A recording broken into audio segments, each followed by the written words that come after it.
Bonjour frères et sœurs, voilà, bonjour à vous qui nous écoutez, que Dieu vous bénisse, c'est le dernier jour de la semaine, vendredi, juste avant le week-end, voilà, que Dieu puisse bien renouveler tout ce qu'il a déposé dans votre cœur cette semaine, et puis vous puissiez le cultiver. On continue avec l'histoire d'Abraham, toujours Genèse 22, versets 1 à 3. On voit que Dieu, quand il va lui dire de donner son fils en holocauste, il va lui dire « Va-t'en au pays de Morija, et là, offre-le en holocauste sur l'une des montagnes que je te dirai. Amen. » La marche avec Dieu est toujours une marche précise. On ne fait pas n'importe quoi, n'importe comment, n'importe quand. Dieu a un plan parfait. Et il attend de nous, ses enfants, qu'on soit dans cette recherche de faire sa volonté totale. Quand on prend l'exemple de Jésus-Christ, Jésus va dire à ses disciples « Moi, je suis là pour faire la volonté de mon Père ». Quand Jésus marchait jour après jour, il ne faisait pas ce qu'il voulait, il va le dire. Il dit « Je fais ce que je vois faire au Père ». C'est-à-dire que chaque jour, il appliquait son cœur à écouter la voix de son Père, à se laisser conduire par le Saint-Esprit. Il était devenu dépendant de la volonté de son Père à 100%. Il n'était pas concevable pour Jésus de faire sa propre volonté. Non. Il voulait que le plan parfait pour sa vie et pour sauver l'humanité aille jusqu'à son accomplissement à travers sa vie, à la manière dont le Père lui le voulait. Jésus n'allait pas imposer au Père « Non, moi aujourd'hui, j'ai pas envie d'aller à Jéricho, je veux aller à Capernaum. » Jamais nous voyons dans les Écritures Jésus rechigner, murmurer, se plaindre, éviter, contourner une ville, contourner quelque chose. Non, quand le Saint-Esprit lui disait « Tu passes par là », il savait qu'il y avait un plan précis à accomplir de cette manière-là. Par un moment, on voit dans les Écritures que Jésus était fatigué. Et pourtant, il était en marche, il allait vers une ville. Et la Bible nous dit qu'il va aller se reposer dans un endroit, à un puits, le puits de Jacob. Et puis il va se poser là. Il est en train de marcher, il est en train de se diriger. Il va dire à ses disciples, en clair, allez chercher, il cherchait à manger, donc allez chercher à manger, il va se retrouver seul là. Et on pourrait dire, mais ok, il va prendre ce temps-là, ça a l'air d'être un temps banal. Non, tout était précis avec Dieu. Le Saint-Esprit l'a conduit à s'asseoir à cet endroit-là, parce qu'à cet endroit-là, il allait rencontrer une femme, une Samaritaine, qui allait avoir besoin d'entendre la parole de Dieu. Et on va voir qu'il va y avoir un échange entre Jésus et cette femme-là, à ce moment-là, et que le discours, va permettre à cette femme de reconnaître qui est Jésus, de comprendre ce qu'est un vrai adorateur. Nous-mêmes, aujourd'hui, on en prend des leçons. D'entendre que l'eau vive, c'est pas l'eau du puits de Jacob qui était une eau qui était excellente à l'époque, mais que l'eau vive était en face d'elle et qu'elle pouvait y puiser par la foi, et c'était Jésus-Christ et le Saint-Esprit. Et cette femme-là, quand on regarde la suite de son histoire, c'est une femme qui va annoncer la bonne nouvelle à son tour dans la ville, et les gens vont accourir vers Jésus. Et on voit tout un plan qui se déroule à ce moment-là, et tout part de simplement l'obéissance de Jésus à la voix du Saint-Esprit, à la volonté de son Père, à dire « tu me diriges à m'asseoir à ce puits et pas à un autre endroit pour me reposer, alors je vais me poser là ».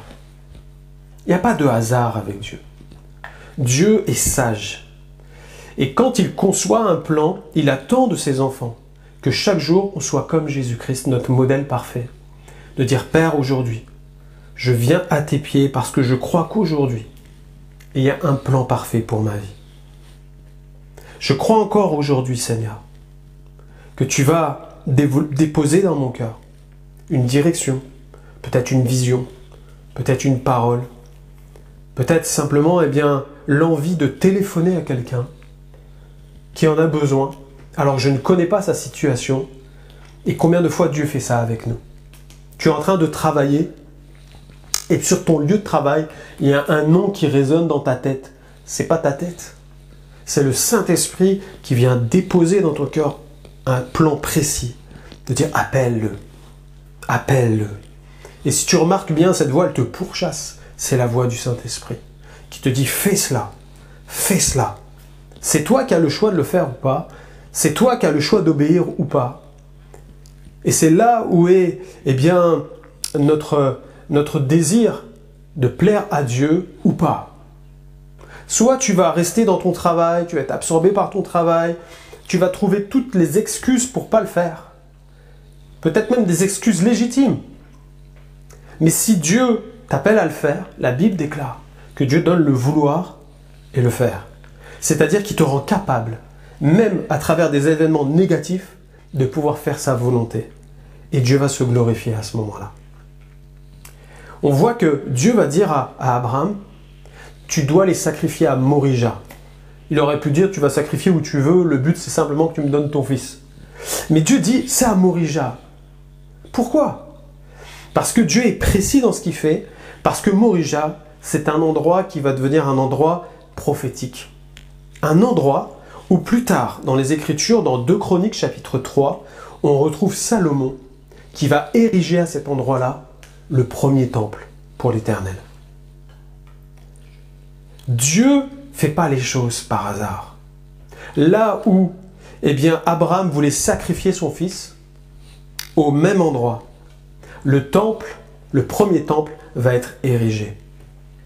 Dieu ne se trompe pas. Pour nos vies, c'est exactement la même chose.